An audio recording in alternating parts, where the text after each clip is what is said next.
Let's stick to the point. Players log off at a fully protected base, and when they come back, everything is gone.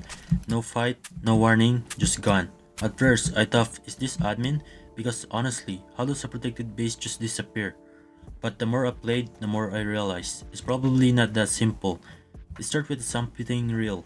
Cheaters. If you team up with the cheaters in survival, there's a chance your base will get removed. Not because of you, but because of who you played with.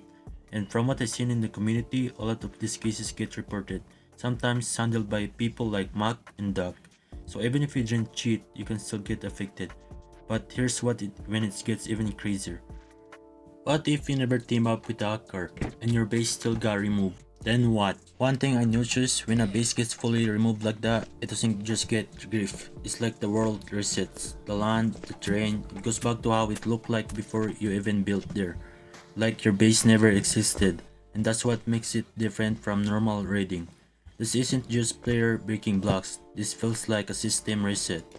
And when you combine that with everything else, protectors not always covering everything, in a cavity over time, teaming risks, you start to see a pattern. This game creates a loop. You build, you grind, you get stuck, and then one day, it's all gone. Then what do? You start over. Build, lose, rebuild. Over and over again. And yeah, that's what it makes feel like dark system. But it's not just that. Let's talk about updates. Because lately, it feels like updates aren't matching what player actually want. Sometimes the game gets more laggy, and instead of improving core system, we're getting things that really don't change gameplay.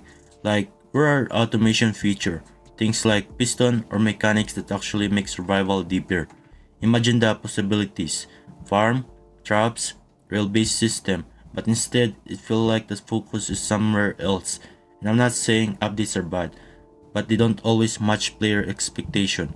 So when you put everything together, base not always being safe, possible removal, reset like behavior, grinding loop, and update missing key feature, you start to see the bigger picture. It's not just players, it's how the game works. And yeah, that's the hidden side of Bloxd. You think your progress is permanent, but sometimes it can all disappear anytime, any moment, like it was never there. So if you're playing, protect smarter, be careful who you team with, and don't assume your base will last forever, because in this game, nothing really does. If this happened to you, you're not the only one. But there's another side of this, and this one actually doesn't make any sense. Sometimes after updates in Bloxd, new bugs and glitches start appearing.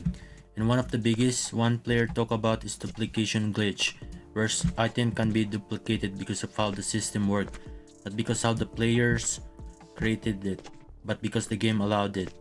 And here's the problem. When players find these glitches and use them, they can get permanently banned. And yeah, I get it. Using glitch gives an advantage, but at the same time, the glitch exists because of the game itself. So it creates this weird situation. The system creates the bug, the player discovers it, but the player takes the punishment, and for a lot of players, that feels unfair, and it gets worse. When banned players try to appeal, sometimes they get redirected, like going from email to Discord. Not everyone even uses Discord.